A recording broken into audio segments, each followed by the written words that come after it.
Hello dear students. बच्चों, आज के इस वीडियो सेशन में हम क्लास 8 का जो साइंस का चैप्टर नंबर 4 है, मेटल्स एंड नॉन मेटल्स, इसके हम टेक्स्ट एक्सरसाइजेस आपके जो चैप्टर के एंड में क्वेश्चन आंसर्स दिए हुए हैं उसको हम डिस्कस करेंगे। ठीक है, तो चलिए, हमारा जो फर्स्ट क्वेश्चन है चैप्टर का वो क्या है? मल्टीपल चॉइस क्वेश्चन है बच्चों, शुरू के जो दो क्वेश्चन हैं। तो फर्स्ट क्वेश्चन है, which can be beaten into thin sheets. पतली पतली शीट्स में हम किसको बीट कर सकते हैं? बीट होता है मार कूट के या हैमरिंग करके बारीक बारीक शीट्स में, पतली शीट्स में कन्वर्ट कर लेना। ये पर्टिकुलर प्रॉपर्टी मेटल्स की होती है और इस प्रॉपर्टी को बच्चों बोलते हैं मैलिएबिलिटी। क्या कहते हैं इसको? मैलिएबिलिटी बोलते हैं। ठीक है कि नहीं? क्या तो मुझे बताओ, ये चार ऑप्शंस हमको दिए हुए हैं। सबसे पहला है जिंक, फिर फास्फोरस, फिर सल्फर एंड फिर ऑक्सीजन। तो बच्चों, इन चारों में से फास्फोरस, सल्फर और ऑक्सीजन तो नॉन मेटल्स हैं और सिर्फ एकमात्र इसमें जिंक ऐसा है जो कि मेटल है और इसी में मेलिबिलिटी वाला गुण होगा। So it can be hammered and beaten into thin sheets. So इसमें हमको टिक किस में लगाना है बच्चों? इसमें हम लगाएंगे जिंक के ऊपर। ठीक है कि नहीं? क्या ओके जी, चलिए तो इस पे निशान लगा देते हैं हम। ओके जी, ठीक। नेक्स्ट हमारा सेकंड क्वेश्चन है, which of the following statements is correct. इनमें से सही कौन सा है, उस पर टिक लगाना है। सबसे पहला, ऑल मेटल्स आर डक्टाइल। बच्चों, नॉर्मली मेटल्स डक्टाइल होते हैं लेकिन सारे नहीं होते, क्योंकि डक्टिलिटी वो प्रॉपर्टी होती है जिसके द्वारा मेटल्स को खींच करके लंबे लंबे वायर्स, तार बनाए जा सकते हैं। तो मेटल्स में मर्क्यूरी जो है वो ऑलरेडी लिक्विड फॉर्म में है और उस लिक्विड मेटल के हम तार नहीं बना सकते, तो सभी के तार नहीं बन सकते। ठीक है, हाँ, अधिकतर के मेजोरिटी के बनते हैं, तो ये सही नहीं है हमारा। मर्क्यूरी इसमें एक्सेप्शन है। Mercury can not be made into wires. ठीक है, so it is not ductile. All non metals are ductile. ये बिल्कुल उल्टा बोल रहा है। नॉन मेटल्स में डक्टिलिटी नहीं होती, नॉन मेटल्स के हम वायर्स नहीं बना सकते हैं। ठीक है ना? और उसके बाद क्या है? थर्ड वाला हमारा है सी वाला part, generally metals are ductile. Normally metals ductile होते हैं, बिल्कुल सही बात है ये। एंड लास्ट क्या है? Some non metals are ductile. ये भी गलत है। एक भी नॉन मेटल ऐसा नहीं है जिसके वायर्स बना सके, उसमें डक्टिलिटी वाला गुण हो, ऐसा एक भी नहीं है। तो इसमें करेक्ट ऑप्शन बच्चों हमारा कौन सा आएगा? ऑप्शन सी आएगा। तो इस पर टिक लगा लेते हैं हम, ऑप्शन नंबर सी। ओके, चलिए उसके बाद हमको करना है क्या? Fill in the blanks. ठीक, question number 3, fill in the blanks.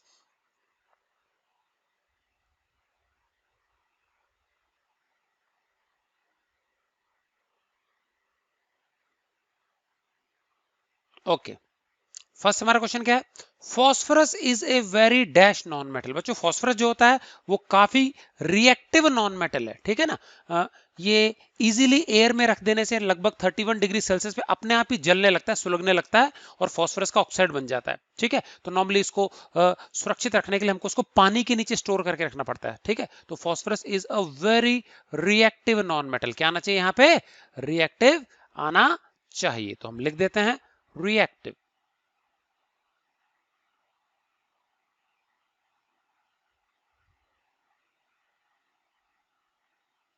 Okay, phosphorus is a very reactive non metal. Clear है? उसके बाद, या चलिए इसको टाइप करके लिख दूं मैं, टाइप करके भी लिख सकते हैं। ठीक है,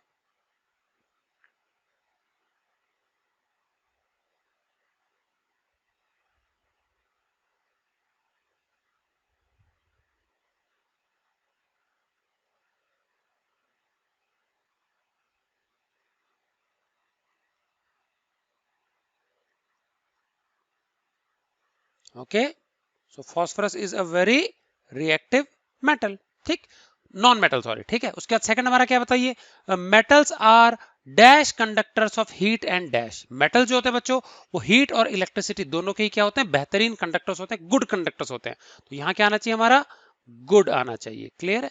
तो अभी लिख देते हैं यहाँ पे हम, यहाँ आएगा गुड।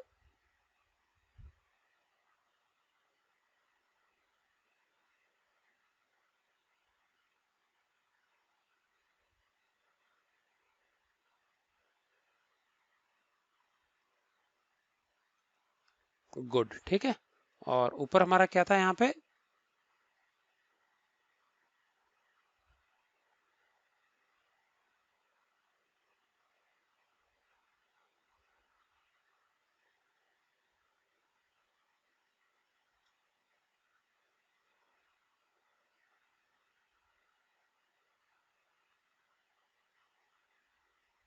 ओके, वैसे ही लिख देते हैं। Phosphorus is a very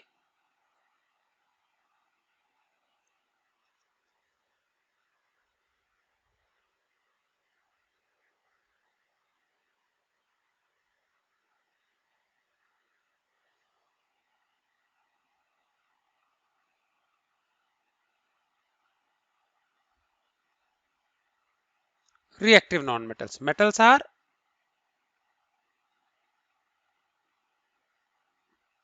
good conductors of heat and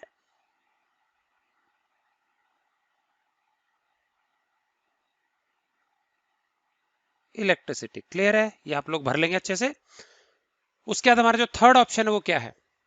iron is dash reactive than copper. बच्चों रिएक्टिविटी सीरीज जो है उसमें आयरन जो होता है कॉपर के काफी ऊपर आता है. ठीक है कि नहीं, कि मैंने आपको रिएक्टिविटी सीरीज लर्न करवाई है. प्रोफेसर श्यामचंद मेजेंटल, PSCMAZINTL, लेड. उसके बाद हाइड्रोजन, हाइड्रोजन के बाद में कॉपर. तो कॉपर 12वें नंबर पे आता है और आयरन 7वें नंबर पे आएगा. तो यहाँ पे आयरन क्या है? More reactive than copper. क्या आ जाएगा यहाँ पे?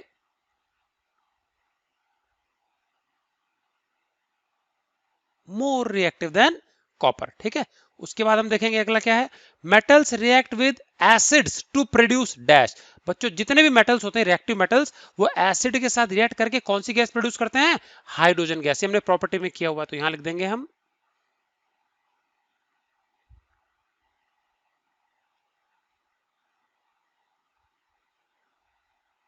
Hydrogen gas. क्लियर. चलिए, तो ये था हमारा क्या क्वेश्चन नंबर थर्ड. उसके बाद हमको करना है next question, state true and false. True false. True के लिए टी लिखेंगे, फॉल्स के लिए एफ लिखेंगे. फर्स्ट वाला, generally non metals react with acids. बच्चों नॉन मेटल जो होते हैं नॉर्मली एसिड के साथ रिएक्ट नहीं करते हैं, तो इन्होंने यहाँ गलत लिखा है. एसिड्स के साथ इजीली मेटल्स रिएक्ट करते हैं, नॉन मेटल्स के कॉम्प्लिकेटेड रिएक्शंस होते हैं, आसानी से रिएक्ट नहीं करते. तो यहाँ क्या आ जाएगा? पहला वाला फॉल्स आएगा. ठीक है कि नहीं क्या? उसके बाद सेकंड वाला हमारा, sodium is a very reactive metal. जो सोडियम है वो काफी रिएक्टिव मेटल है. ये ट्रू है कि फॉल्स है? बताइए जरा ध्यान से. जो सोडियम है बच्चों हाईली रिएक्टिव मेटल है. समझ में आ गया? बिल्कुल सही जवाब है ये. तो यहां क्या लिख देंगे हम? ट्रू. क्लियर. सेकंड वाला ट्रू. थर्ड वाला बताओ, copper displaces zinc from zinc sulphate solution. बच्चों कॉपर जो होता है ये जिंक को हटा देता है जिंक सल्फेट सॉल्यूशन से. ये लिखा है, ये गलत है बिल्कुल, क्योंकि कॉपर तो जिंक के काफी नीचे आता है रिएक्टिविटी सीरीज में, उससे कम रिएक्टिव है. कम रिएक्टिव मेटल जो है वो अधिक रिएक्टिव वाले मेटल को नहीं हटा पाएगा. तो ये गलत लिखा हुआ है. यहाँ क्या लिख देंगे हम? ये फॉल्स है. समझ में आ गया? तो ये तीन हमारे थे ट्रू फॉल्स टाइप क्वेश्चन. चलिए आगे चलते हैं हम नेक्स्ट क्वेश्चन पे. Question number 5. बच्चों क्वेश्चन नंबर 5 क्या है? कह रहा है कि डिस्टिंग्विश करना है हमको मेटल्स एंड नॉन मेटल्स के बीच में on the basis of these properties. तो यहाँ पे प्रॉपर्टीज की लिस्ट दी हुई है आपको, और टेक्स्ट बुक में यहाँ पे मेटल्स के नीचे और नॉन मेटल्स के नीचे खाली जगह दी है. तो आपको इनके बीच में अंतर करना है. तो पहले आपको डिफरेंसेस में मैंने डिटेल में मेटल नॉन मेटल की फिजिकल प्रॉपर्टीज में डिफरेंसेस करा रखे हैं, वहीं से आएगा ये. ठीक. तो सबसे पहला अपीयरेंस, दिखाई देने में कैसे हैं. मेटल जो होते हैं उनकी जो सतह होती है वो चमकदार होती है, लस्ट्रस होती है. So metals they have a shiny appearance. Clear है? सो अपीयरेंस के मामले में क्या है? मेटल्स कैसे हैं? They have a shiny appearance. Whereas non metal जो होते हैं बच्चों ये नॉर्मली होते हैं डल. डल मतलब होते हैं फीके होते हैं, चमकीले ये नहीं दिखते हैं. Except graphite and diamond. बच्चों ग्रेफाइट और डायमंड जो होते हैं कार्बन का ही रूप होते हैं. ग्रेफाइट भी कार्बन है और डायमंड भी क्या होता है? कार्बन. इनकी सतह चमकीली दिखती है, चमकदार होते हैं, शाइनी होते हैं. अदरवाइज अधिकतर नॉन मेटल जो होते हैं वो डल हैं, नॉन शाइनी है. क्लियर है? तो ये लस्ट्रस है, ये नॉर्मली डल है. एक दो का एक्सेप्शन है कार्बन का, जो कि ग्रेफाइट और डायमंड के रूप में मिलता है हमको प्रकृति में. ठीक है. उसके बाद सेकंड हमारा पॉइंट है हार्डनेस. ठीक है. और हार्डनेस वाले पॉइंट में क्या करेंगे बताओ? जो मेटल्स होते हैं नॉर्मली बच्चों काफी हार्ड होते हैं. ठीक है. लेकिन कुछ कुछ मेटल्स हैं जो कि हार्ड नहीं है, काफी सॉफ्ट है. सोडियम, लिथियम और पोटेशियम ये काफी सॉफ्ट मेटल्स हैं. इतने सॉफ्ट है कि इनको ब्लेड या शार्प चाकू से हम इजीली इनको काट सकते हैं. वैक्सी हैं ये. समझ में आ गया? तो जैसे वैक्स कट जाता है ना मोम, इसी प्रकार से ये भी इजीली चाकू की नोक से कट जाएंगे, शार्प चाकू से कट जाते हैं, ब्लेड से या चाकू से. ठीक है. तो नॉर्मली हार्ड होते हैं लेकिन सारे नहीं, कुछ ये दो तीन एक्सेप्शन है. जबकि नॉन मेटल जो होते हैं दे आर यूजुअली सॉफ्ट, इनको हम आसानी से तोड़ सकते हैं, काट पीट सकते हैं. ठीक है. उसके बाद अगला हमारा है मेलिएबिलिटी. बता चुका हूं मेलिबिलिटी होता है हैमर करके पतली पतली शीट्स में कन्वर्ट कर देने वाली प्रॉपर्टी. तो मेटल्स मेलिएबल होते हैं, जबकि नॉन मेटल जो होते हैं ये ब्रिटल हैं. इनको यदि हम जोर जबरदस्ती करेंगे, कूटेंगे पीटेंगे तो टूट जाएंगे, चूर चूर हो जाएंगे. नॉन मेलिएबल या फिर ब्रिटल. और ये क्या है? मेलिएबल है. They can be beaten into thin sheets. Metals. उसका डक्टिलिटी. डक्टिलिटी मतलब होता है उसको गर्म करके सॉफ्टन अप करके उसको लंबे लंबे तार बनाने वाली प्रॉपर्टी. तो मेटल्स में प्रॉपर्टी होती ही है, नॉन मेटल्स में नहीं होती. तो मेटल्स हमारे डक्टाइल हैं, नॉन मेटल्स हमारे नॉन डक्टाइल है. Wire can not be drawn from non metal, जबकि मेटल से वायर हम खींच सकते हैं, लंबा वायर बना सकते हैं. उसके बाद हीट कंडक्शन और नेक्स्ट है इलेक्ट्रिसिटी का कंडक्शन।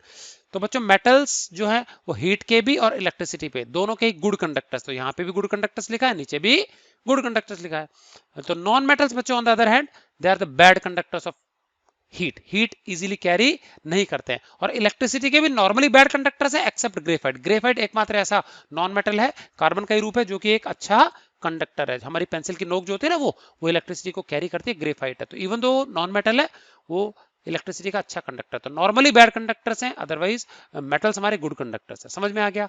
ये था हमारा क्वेश्चन नंबर 5। चलिए आगे चलते हैं क्वेश्चन नंबर 6 पे।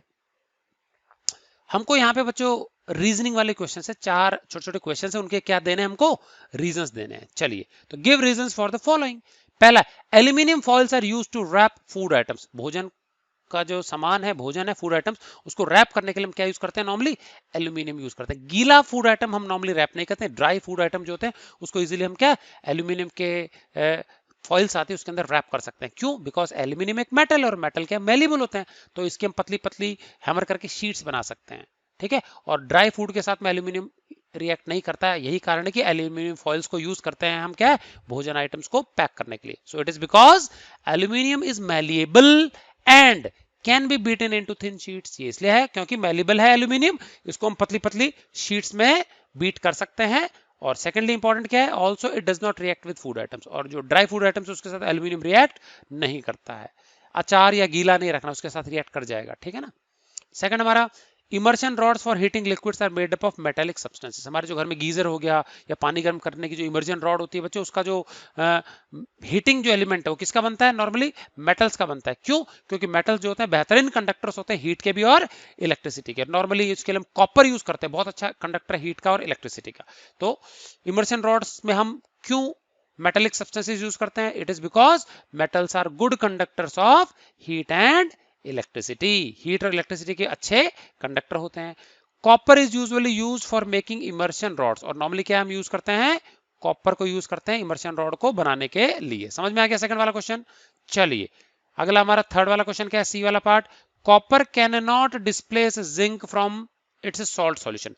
कॉपर जो होता है अगर उसको हम जिंक के किसी सॉल्ट के सॉल्यूशन में डालते हैं, मान लो जिंक सल्फेट है, तो कॉपर उसको हटा नहीं पाएगा। ये बिल्कुल सही बात है। कॉपर क्यों नहीं हटा पाएगा? क्योंकि कॉपर जो है ना जिंक से कम रिएक्टिव है। कम रिएक्टिव वाला मेटल अधिक रिएक्टिव वाले मेटल को नहीं हटा पाएगा, उल्टा होना चाहिए।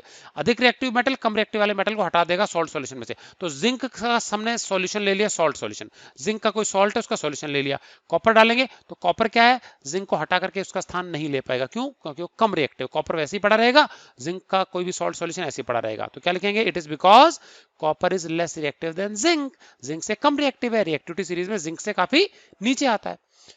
तो डिस्प्लेसमेंट रिएक्शन के लिए, हटाने के लिए क्या जरूरी है? Only a more reactive metal can displace a less reactive metal from its aqueous salt solution. पानी का जो घोल लेते हैं किसी भी सॉल्ट सॉल्यूशन का, उसमें अधिक रिएक्टिव मेटल जो है वही कम रिएक्टिव मेटल को हटा पाता है, उल्टा कम रिएक्टिव मेटल अधिक रिएक्टिव मेटल को डिस्प्लेस नहीं कर पाएगा। चलिए अगला हमारा, सोडियम और पोटेशियम को केरोसिन में स्टोर करते हैं। Sodium and potassium are stored in kerosene because, क्यों? क्योंकि सोडियम और पोटेशियम बच्चों बहुत ज्यादा रिएक्टिव मेटल्स हैं। यदि इनको हमने खुले में हवा में छोड़ दिया तो एयर और मॉइस्चर के साथ इजीली रिएक्ट करके तरह तरह के करोजन प्रोडक्ट्स बना लेते हैं। सोडियम और पोटेशियम के ऑक्साइड्स, हाइड्रोक्साइड्स ये बन जाएगा। और इस चीज से बचने के लिए, हम नहीं चाहते कि ये खराब हो, नष्ट हो इजीली एयर के साथ रिएक्ट करके, तो हम इनको हवा के संपर्क में आने से बचाने के लिए they are stored under kerosene. तो समझेंगे both of sodium and potassium are highly reactive metals. Reactivity series में टॉप के 2 मेटल्स हैं sodium potassium. When exposed to air and moisture, हवा और पानी यदि इनके संपर्क में आते हैं, they easily react with these, उनके साथ रिएक्ट कर जाते हैं, तरह तरह के प्रोडक्ट्स बना देते हैं। To prevent their contact with air, और हवा और नमी के संपर्क में आने से रोकने के लिए they are stored under kerosene oil. तो इसलिए केरोसिन के अंदर उनको रखा जाता है। ठीक है, चलिए आगे चलते हैं क्वेश्चन नंबर 7 पे बच्चों। क्या दिया हुआ है बताओ? Can you store lemon pickle? Lemon pickle मतलब होता है नींबू का अचार। In an aluminium utensil, explain. क्या एल्यूमिनियम के बर्तन में आप नींबू का अचार स्टोर करके रख सकते हो? क्या बिल्कुल नहीं रखना चाहिए। क्यों? उसका कारण है, लेमन जो होता है, नींबू खट्टी चीजें होती है बच्चों, उसमें एसिड्स होते हैं। तो लेमन होता है ना, लेमन, उसके अंदर साइट्रिक एसिड होता है, और ये एसिड इजीली रिएक्टिव मेटल्स के साथ रिएक्ट करके तरह तरह के हार्मफुल प्रोडक्ट्स बना देगा जो कि जहरीले भी हो सकते हैं, और उसके अलावा हाइड्रोजन गैस बनेगी, और इससे हमारा अचार क्या हो जाएगा, खराब हो जाएगा, कंटेमिनेट हो जाएगा, जहरीला पॉइजनस भी हो सकता है। तो हमको कभी भी एल्यूमिनियम के जो यूटेंसिल्स उसमें अचार, खट्टी चीजें किसी भी बर्तन में नहीं रखनी चाहिए जो कि रिएक्टिव मेटल्स के होते हैं। No, we can not store lemon pickle in aluminium utensils. Aluminium के बर्तन में नींबू का अचार नहीं रखना चाहिए। क्यों? Because lemon pickle contains acid. Acid होता है लेमन पिकल में, कौन सा? Citric acid, which will react with aluminium, और वो एल्यूमिनियम के साथ रिएक्ट कर जाएगा, forming hydrogen gas and unwanted products. कई एल्यूमिनियम के कंपाउंड बन सकते हैं और साथ में हाइड्रोजन गैस बनेगी, ठीक है। And this will spoil the pickles, और वो जो कंपाउंड्स बनेंगे अनवांटेड एल्यूमिनियम के, कड़वे हो सकते हैं, इससे अचार खराब हो सकता है, बैड स्मेल, बैड टेस्ट हो जाएगा उसका, कड़वा हो सकता है, ठीक है कि नहीं? क्या?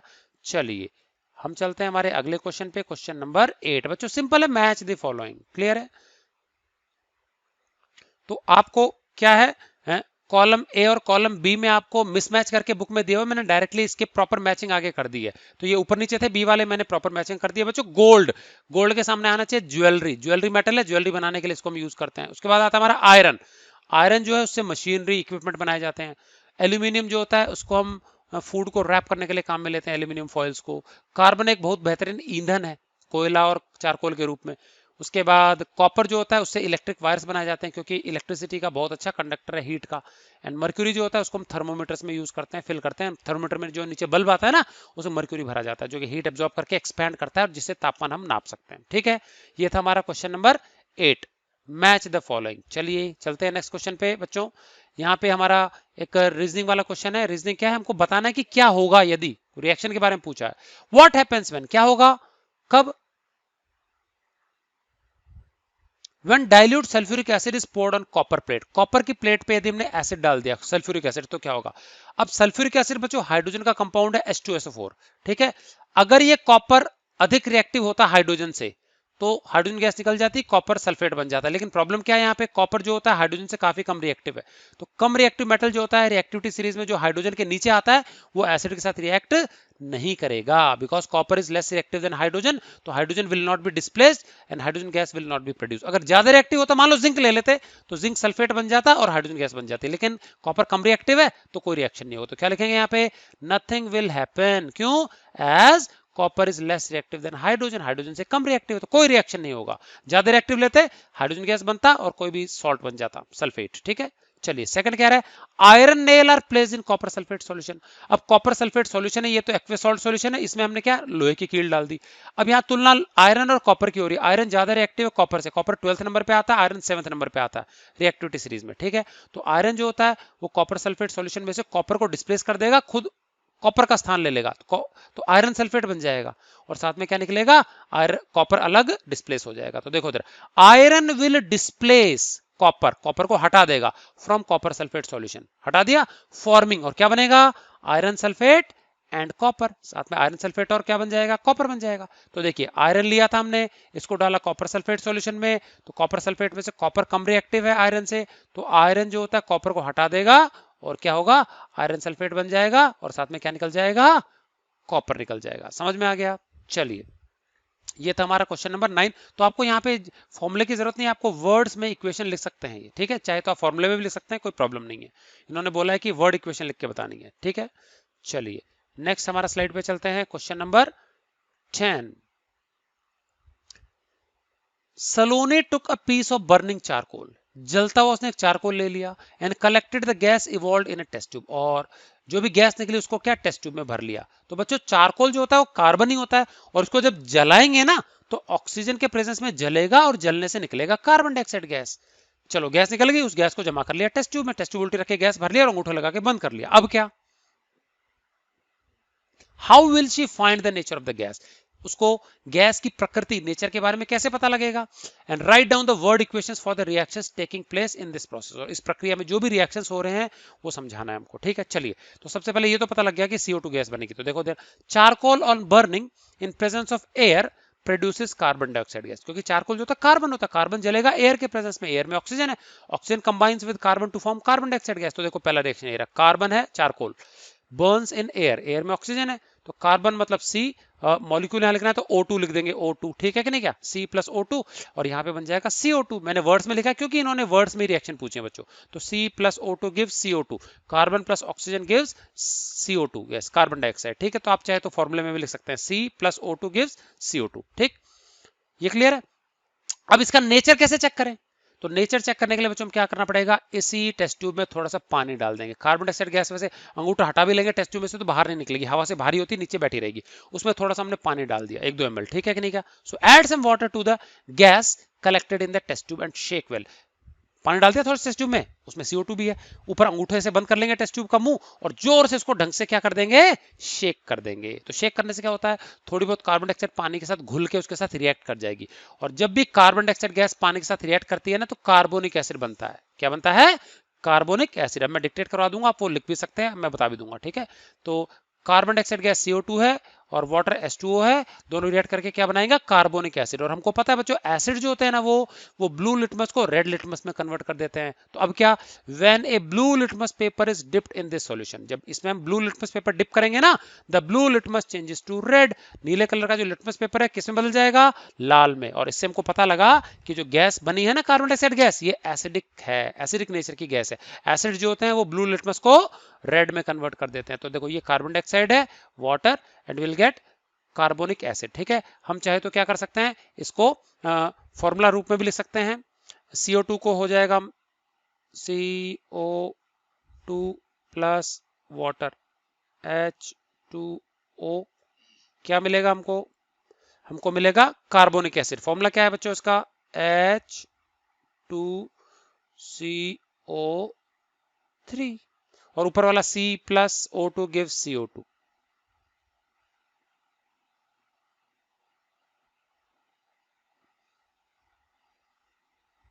लो जी, समझ में आ गया। तो इजीली हम क्या दोनों रिएक्शंस लिख सकते हैं। चलिए हम चलते हैं अपने नेक्स्ट क्वेश्चन पे, इसको नोट कर लेंगे अच्छे से बच्चों।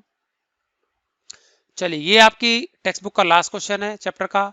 One day Rita went to a jeweller shop with her mother. एक दिन क्या है, जो रीटा है वो अपनी मदर के साथ एक ज्वेलर की दुकान पे गई। ज्वेलर कौन होता है, जो कि गहने बेचता है, ठीक है, सुनार।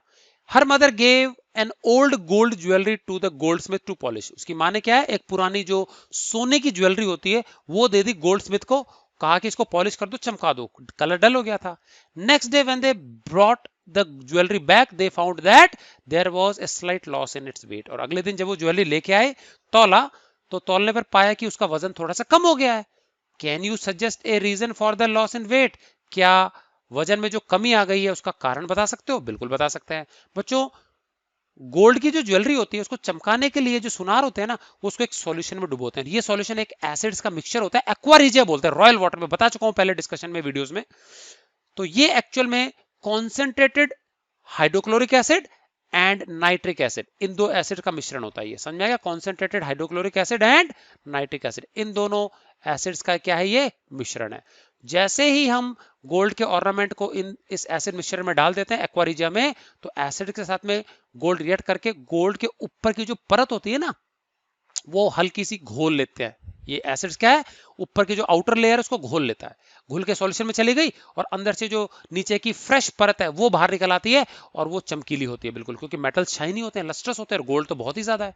तो जैसे ही एसिड्स आउटर लेयर घोलेंगे तो नीचे का जो फ्रेश इनर लेयर है, शाइनी लेयर, वो अपीयर हो जाती है और उससे चमक उसमें आ जाती है। लेकिन ऊपर की परत तो घुली गई ना, और उसके घुलने से थोड़ा सा उसके वजन में कमी आ जाती है। समझ में आ गया। तो इसे फ्रीक्वेंटली बार बार पॉलिशिंग के लिए नहीं देना चाहिए, सोने का वजन कम हो जाएगा, ठीक है, और काफी महंगा मेटल है। सो देखो, to polish a gold ornament, कोई भी गोल्डन ऑर्नामेंट है, गहना है, उसको पॉलिश करने के लिए it is dipped in A solution called aqua regia, उसको एक्वारिजिया नामक सॉल्यूशन में डुबोया जाता है। क्या है ये एक्वारिजिया? रॉयल वाटर भी कहते हैं इसको। It is a mixture of concentrated hydrochloric acid and nitric acid. Hydrochloric acid होता है HCl, नाइट्रिक एसिड होता है HNO3, इनके मिश्रण में इसको डुबो देते हैं, ठीक है कि नहीं क्या। तो फॉर्मूला भी मैं लिखवा दूंगा इनका। These acids dissolve the outer layer of gold, gold की जो बाहरी परत है उसको घोल लेते हैं, so that inner shiny layer appears, और अंदर की जो चमकीली परत है वो निकल बाहर आती है। The dissolving of outer layer causes A reduction in the weight of the jewellery, और बाहर की परत के घुल जाने के कारण क्या है, ज्वेलरी का वजन कम हो जाता है, ठीक है कि नहीं क्या। चलिए, तो मैं आपको ये एक्वारिजिया जो है इसका आपको कंपोजिशन भी लिखवा देता हूं मैं। एक्वारिजिया बच्चों होता है concentrated HCl plus concentrated HNO3 nitric acid. और बच्चों कितना कितना लेना है, ये तो लेना है 3 पार्ट्स और ये लेना है 1 पार्ट्स, 3:1 के रेशियो में। तो मान लीजिए अगर मैंने क्या कर दिया, HCl ले लिया तो ये तो 3 ml ले लिया और 1 ml हमने नाइट्रिक एसिड मिला दिया। तो इस घोल को हम क्या बोलते हैं, एक्वा रीजिया या फिर रॉयल वाटर। ये मैं पहले डिस्कस कर चुका हूं, नोट कर लेना आप चाहे तो इसका कंपोजिशन लिख लेना, ठीक है। तो बच्चों ये हमारे टेक्स्ट बुक के सारे क्वेश्चंस हो गए, इसको अच्छे से आप समझ के नोट कर लेंगे। फिर आगे हम स्टार्ट करेंगे नेक्स्ट हमारा जो है chapter number 5, that is coal and petroleum, इसके बारे में हम स्टडी करेंगे। सो मिलते हैं नेक्स्ट वीडियो में, till then goodbye and thanks for watching. इसको अच्छे से समझ के नोट कर लेंगे, लर्न कर लेंगे, नोटबुक में यही आपका होमवर्क है।